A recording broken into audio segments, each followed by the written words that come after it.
All right, chat. I've been having a lot of fun playing Deadlock the last couple days. And everyone keeps memeing and saying to read the Lash lore. I haven't read any of them yet, or sorry, the backgrounds for each characters. I haven't read any of them, so I figured we should just take a few minutes and read through them all really quick, because I figured it might be funny. Because apparently Lashes is hilarious. First up, Abrams, who has been my go-to so far. I have another go-to now. I have two go-tos, but my first character I learned. So you go up here, you click on background, and that pulls up their lore. So, or their lore, but I guess it's the closest thing you can get to lore for this. A Fate's Tale. Hard-hitting, hard-headed, and hard drinking. Detective Abrams has been a fixture on New York's investigating scene for years. From stolen art to missing persons to ritual murders, Abrams didn't just take any case that came across his desk. He solved them. But his days of following cheating spouses came to an end the day he opened his office door and he found the tome sitting on his desk. No instruction was left for him to save for a brief note scrawled in onyx blood that read, "Don't let them have it." Abrams hasn't figured out where that thing came from, but seeing as his home has been broken into, his office tossed on 3 different occasions, and his car firebombed, he has a vested interest in figuring out what the hell is going on. Dude, the only thing I know about the book is he just like talks about it every once in a while, and he talks about like hitting people with the book, you know, and how powerful the book is. So that's cool. All right, next, Bebop. Bebop's actually been cool. I've liked Bebop recently. I'm kind of bad at him, but I like him. Fate's Tale.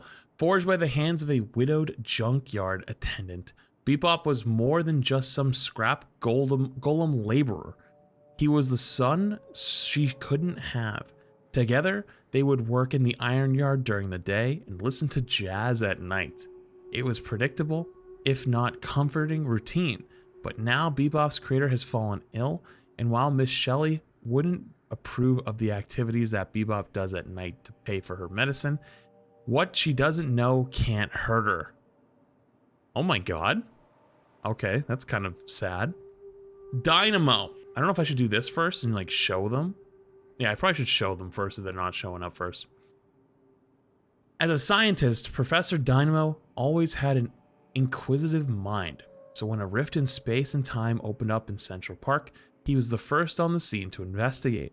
And while he expected such a majestic sight to be life-changing, he was thinking more in a metaphorical way, opposed to having his body atomized and reduced to a tiny dying star. But while his body is gone, his spirit and lust for knowledge lives on. Tenured professor at Columbia College, Dynamo looks to learn more about his condition while maintaining his class load.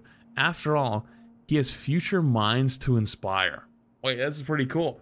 Wait, so it seems like there's, like, Deadlock was an event. It's seeming like, somehow. Or it's some type of, maybe it's like some type of sporting event? I don't know. Gray Talon, a founding member of the Baxter Society. Wesley Gray Talon spent close to 40 years hunting monsters that preyed on man before finally deciding to find a replacement and laid down his bow. Gray Talon's duties meant that he never spent much time with his wife and kid, and now his son has started a family of his own. He realized that this was his last chance to reconnect with the people he loved. Retirement suited Wesley. He made up for lost time with his wife. He doted on his grandkids. He cooked dinner for the whole family every Wednesday. He was happy. And then he got the call. The authorities claimed that it was a freak accident, that the fire consumed his son's house before anyone gotten a chance to escape, but Wesley knew better. His son's wife was Lixian? She could snuff out flame with a thought. If their bodies were found burned, they had been dead long before there was a fire. So Gray Talon had picked up his bow once more, and when he finds out who was responsible, there will be bloody reckoning. Listen, man. I know it's Gray Talon, but I can't call this character anything but Hanzo. I'm sorry. And you know what? Even the funny part is their stories aren't even that much different. Next, Haze. God, Haze is annoying to play against. The Occult Security and Investigation Commission is a black box government organization that makes the CIA look transparent. It falls on the men and women and entities of the OSIC to keep the country safe from sinister forces that are beyond the capabilities of local law enforcement. As a member of the notorious Sandman Division, Hayes is routinely tasked with infiltrating the dreams of persons of interest to assess their threat level, and if needed, put them to sleep. That tracks. That tracks for Hayes for sure. Next, Infernus. This is my other go-to now. I've been playing a lot of Infernus this week, and yeah, they've been super fun. It's very different playstyle than Abrams. It's more of like a late game carry, it feels like, but I've been having a good time. Like most teenagers, Infernus was wild, rebellious, and impetuous. Unlike most teenagers, Infernus was a creature from another plane and had a supernatural mastery over fire. Needless to say, his youth was filled with no small amount of arson, murder, and evidence disposal. Jesus! But that was then. Now as an adult, Infernus has mellowed out considerably.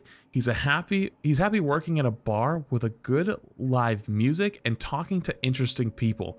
That being said, when someone at the bar gets belligerent or violent, he's not afraid to dust off the skills he once honed. Oh my god. Okay. Next up, Ivy. God, this thing's so annoying.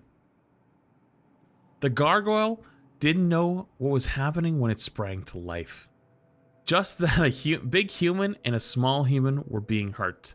And so the gargoyle leapt into action, sending the attackers fleeing in horror. The small human said thank you to the gargoyle and asked the gargoyle's name. The gargoyle didn't have one. And so the small human said, I'm going to call you Ivy. The gargoyle, being covered in ivy at the time, thought it was a bit obvious, but decided to go along with the small human's sake. Holy shit, it's like, yeah, it's a stupid name, but okay. The humans asked if Ivy would come home with them so they could show their appreciation. And so Ivy walked with them. That night she learned much. The family were called the Arroyos. The little one, Sophia Mofongo,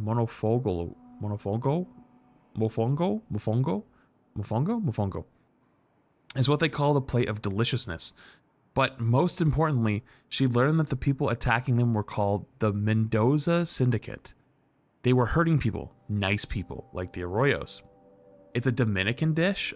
Oh, I didn't know that. 18 years have passed since the day the Arroyos took Ivy home, and during that time, she has made her mission to dismantle the Mendoza Syndicate and free Spanish Harlem from its grasp.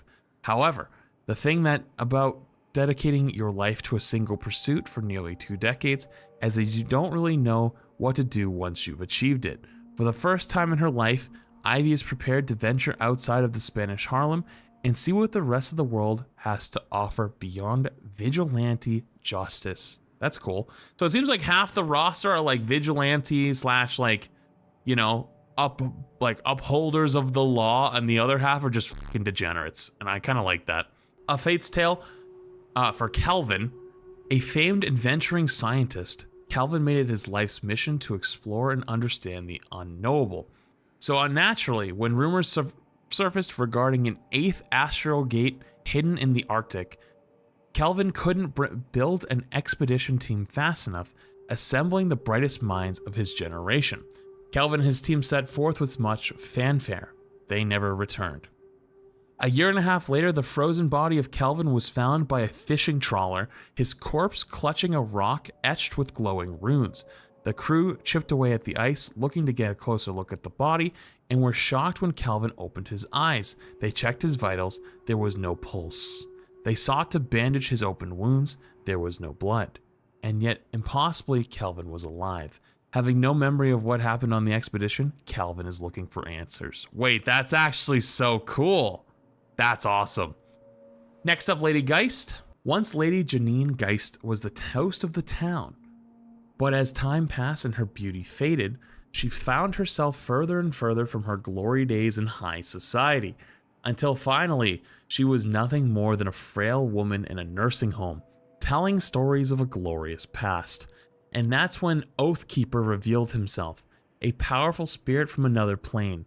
Oathkeeper offered her a path to reclaim her past glories. He could restore her youth. All she had to do was drain the essence of the living to sustain herself. Geist was torn. Obviously, murder was a ghoulish business, but undoubtedly, Oathkeeper was not an entity that could be trusted. But still, the thought of having a second chance of reliving her youth was too good to pass up, and she concocted a plan. After making a pact with Oathkeeper, she would bind and ward him, limiting his influence and pull over her. Oathkeeper would still get fed, but on her terms, not his. However, as the years turn to decades, the strength of the ward has weakened, and Oathkeeper hungers more than he ever has in the past. Wow, that's kind of nuts. All right, so this is...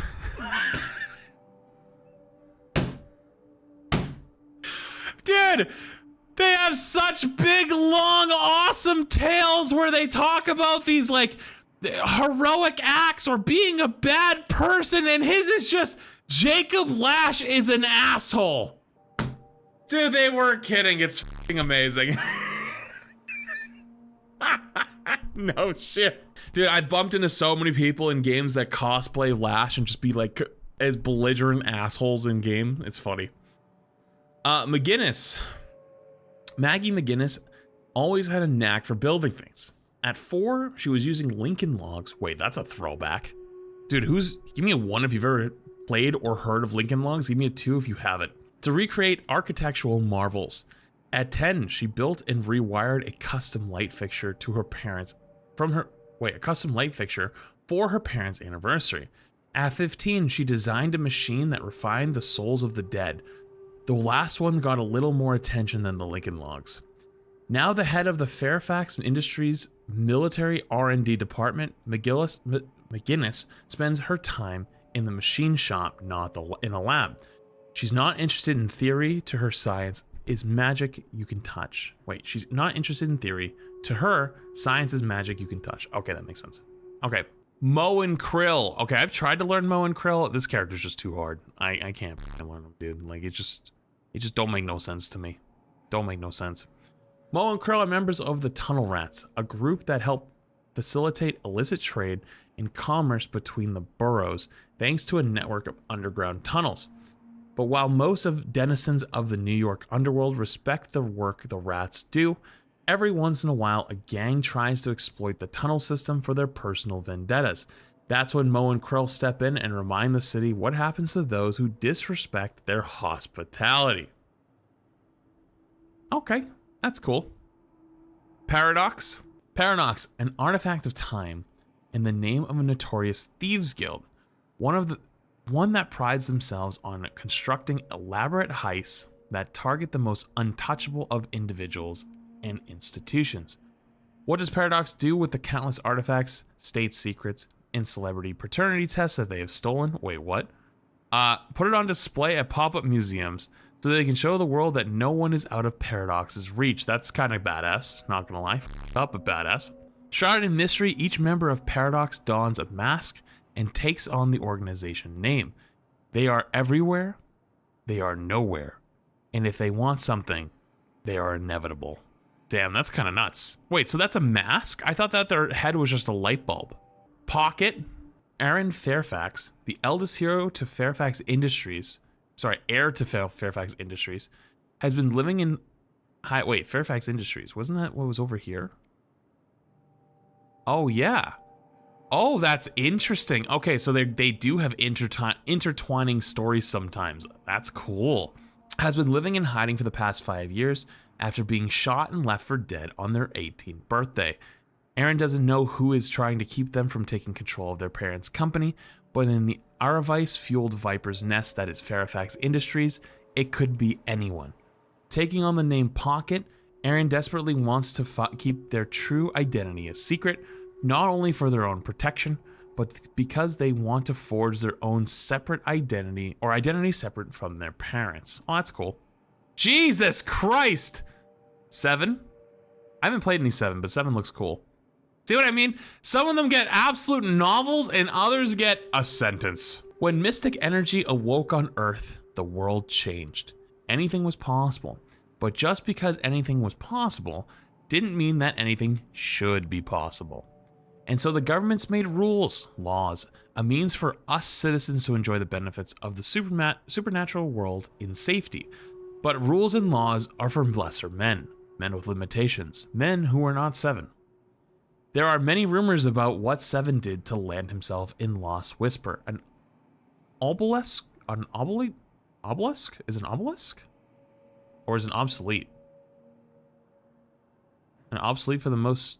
Obelisk? I think it's obelisk. An obelisk for the most dangerous of occultists. Obliate? Lost Whisper. An obliate for... Oh, an obliate. Oh, that makes actually way more sense. Okay. An obliate for more dangerous occultists. But there is no doubt what happened to the night of his execution. Wards placed by the most powerful ritualist of 7 different nations. Wards designed to not just prevent mystical interference with the execution, but to simultaneously obliterate Seven's soul so that it could never be contacted, resurrected, or otherwise be used by someone looking to follow in his footsteps. Failed. Onlookers viewed in horror as the strongest mentalist employed by the US Army's head popped like a grape. They screamed as Scotland Yard's premier occult investigator, the one who allegedly captured Seven, crumbled to ash. Seven's body buckled and writhed against his restraints, his skin burning from eldritch electricity, and yet he would not die. He laughed. He laughed as he tore himself free from his bondage. He laughed as his captors cowered in fear. He laughed as he massacred his tormentors. He laughed as he tasted the fresh air that was denied to him for years. And he laughed when he thought about what he was going to do when he reached York City. Holy fucking shit, that's crazy. Shiv? A loyal member of the Baxter Society. Wait, we saw them earlier too. An international order of monster hunters. Shiv travels across North America looking to put down creatures that prey on the living. While his less polished nature and criminal past make him some of the more traditional members of the society wary. While his less polished nature and criminal past make some of the more traditional members of the society wary, no one can deny his effectiveness. So this is it pairs up with Great Tal and Hanzo. That makes sense. A victim of John Hawthorne during the Salem witch trials, Vindicate got a second chance of life when her spirit was brought back to the mortal plane during the first Maelstrom, the event that introduced the supernatural to the public at large. Waging a one ghost war against the Friends of Humanity, a neo-inquisition formed by Hawthorne's descendants, Vindicate looks to keep the supernatural safe from Hawthorne's ilk, and she isn't afraid to stack as many bodies as she needs to do it. So wait, so she's an example of someone who gets brought back, in which they were trying to stop this guy from getting brought back? Wait, this is actually cool. Vicus, the Hammond goo guy. The Bermuda Triangle was never a myth. It was a shadowline nexus deep underneath the Atlantic Ocean. For the most part, the things that escaped the astral gate were benign like Nessie, but now something dark and predatory hunts the seas, and its denizens are scared to death. One of those inhabitants, a psychic sea anemone. Wait, he's a psychic sea anemone? Wants to do something about it. Psychically building itself an ectoplasmic goo body so it can survive on the surface. Vicus desperately is trying to summon the patrons to the deep, or patrons to keep the deep safe from adversaries that lurk below. Which one is it? I see Viscus and I see Vicus. How about both of you? All right, it's now Vicious. That's Vicious now. Welcome to Vicious. Yep, you've created a new monster. Grats. Warden. Most people think the supernatural came into the world 50 years ago. They're wrong.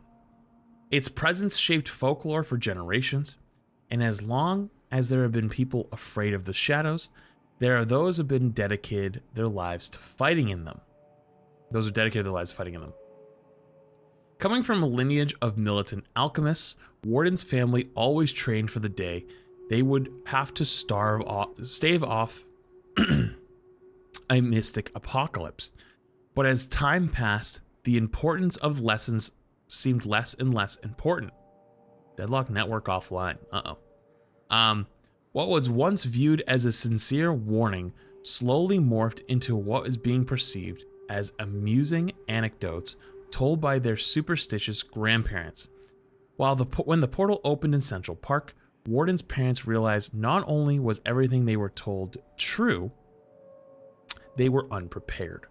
Refusing to let the next generation fall asleep on the job, Warden was trained since birth to be a supernatural killing machine with one purpose: stopping the patrons from ever entering our world. That's pretty cool. Next up, Wraith, the cornerstone of the New York gambling scene. Wraith's organization is about as open a secret as it comes. However, thanks to a non-trivial amount of bribes, shakedowns, and blackmail, Wraith knows that she is above the law. Okay, fair enough. Yamato.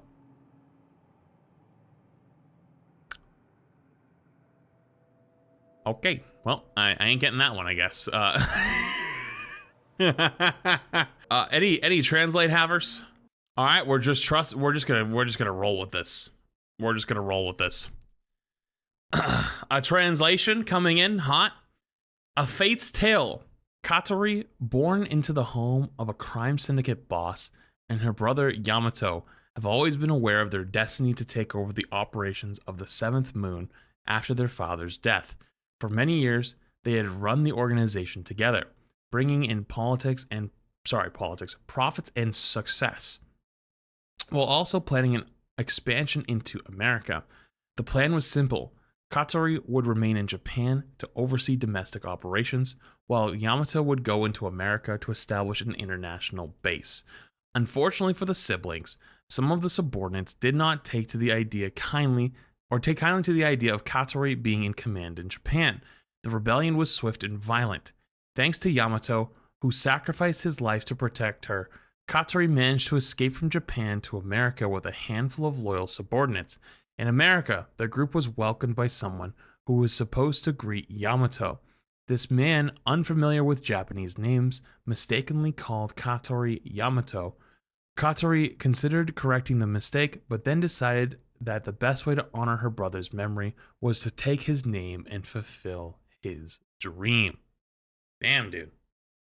That's awesome. That's kind of awesome. Cool they have so much depth and lore. Cool they have so much depth and lore. Want a queue? I can do like one or two. I'm supposed to play with Jonas and his group soon, but I can play one or two if you want.